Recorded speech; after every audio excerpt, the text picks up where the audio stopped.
这是铁列，各位观众朋友，大家好，欢迎您收看藏人行政中央电视台本周西藏华语新闻节目，我是主持人卓玛。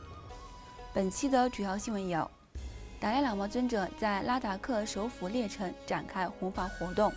达赖喇嘛尊者致函悼念代为特林布尔男爵逝世；西藏知名企业家在3年前被中共判处18年有期徒刑。藏人行政中央策略规划小组召开第2次会议。藏人行政中央悼念西藏前外交官平措顿登逝世。驻台湾办事处举办首届藏传佛教与精神分析研讨会。藏医力算学院代表团在巴西展开巡回讲座活动。驻日本代表阿若亚博士拜访日本国会跨党派支持西藏小组办公室。瑞士藏人悼念西藏前政治犯久美嘉措逝世。下面请看详细内容。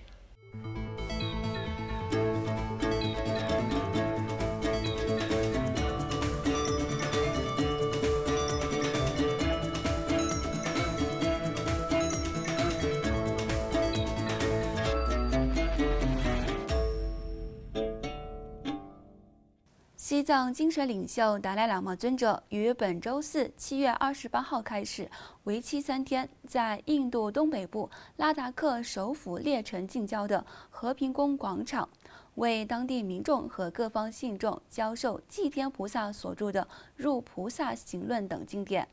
在法会的最后一天，达赖喇嘛尊者将向信众传授观世音菩萨灌顶。随后出席拉达克佛教协会和寺院协会为尊者举办的长寿法会。而在上周六7月23号，达赖喇嘛尊者先后对位于拉达克首府列城的佛教寺院觉康寺、伊斯兰教逊尼派的加玛清真寺和什叶派的安珠麦清真寺，以及拉达克的摩拉维亚基督教教堂进行了参访，并向上述各宗教团体的信众发表讲话。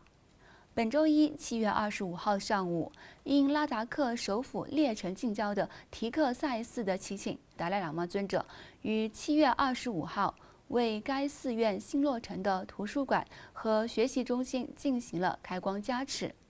达赖喇嘛尊者曾于2018年7月为该项目进行了奠基仪式。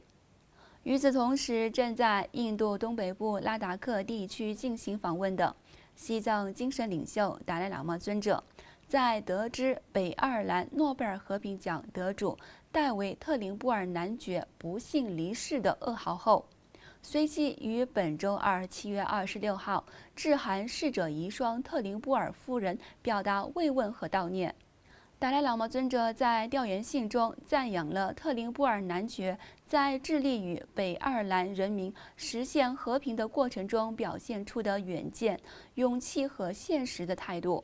并强调，如果我们能够继续努力，本着理解、包容和尊重的精神解决分歧，牢记我们都是人类一体的一部分，这将是对特林布尔男爵最恰当的纪念方式和赞誉。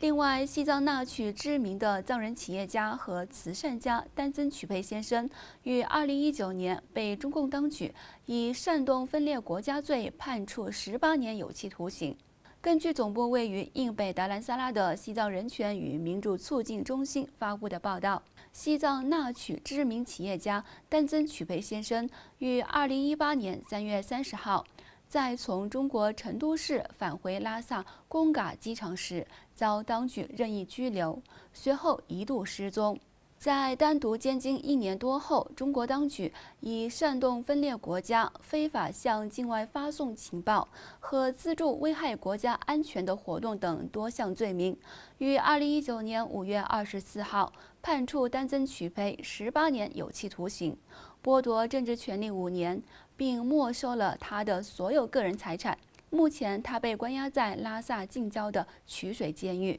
现年45岁的丹增曲培出生在西藏那曲色尼区达钱乡。他以保护西藏的文化和环境、促进藏人的团结意识以及帮助贫困人士方面的杰出工作而闻名西藏各地。此外，由藏人行政中央第16届噶夏成立的常设机构策略规划小组于本周三7月27号，在达兰萨拉的皇家高地酒店召开了第2次会议。本次为期3天的会议由司政边巴次仁主持，该小组全体成员参加，审议和讨论了正在进行的相关计划的进展情况，并根据该小组的目标审议未来的发展举措。在第16届噶夏于2021年8月载撤自1998年成立至今的藏中和谈筹备小组后，另行成立新的常设机构策略规划小组。该小组于去年11月16号在印北达兰萨拉召开了第1次会议。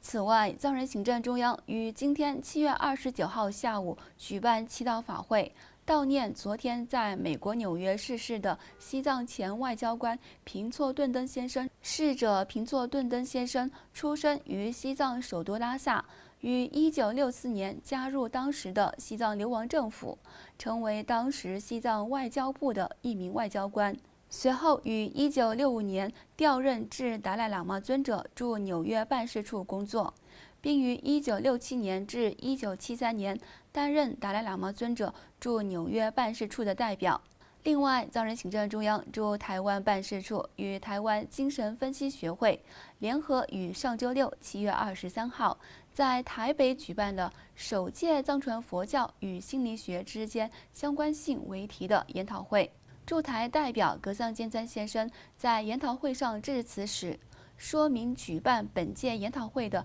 缘起和展望，并希望与会双方本着学习和交流、分享经验的目的进行对谈，以及制定联络机制，为未来继续交流创造条件。包括藏传佛教4大教派的多名仁波切、堪布和格西，以及台湾精神分析学会的多名精神分析师、精神科医生、心理治疗师出席会议。与会双方在会议上委请南卓仁波切与陈嘉玲心理师为双方联络员。与此同时，驻台代表格桑坚赞先生还于本周二7月26号应邀出席了由台湾外交部和远景基金会在台北君悦酒店共同举办的凯达格兰论坛2022年印太安全对话开幕式。数十名来自世界各国的知名政治人物、议员、学者和专家参加了论坛开幕式。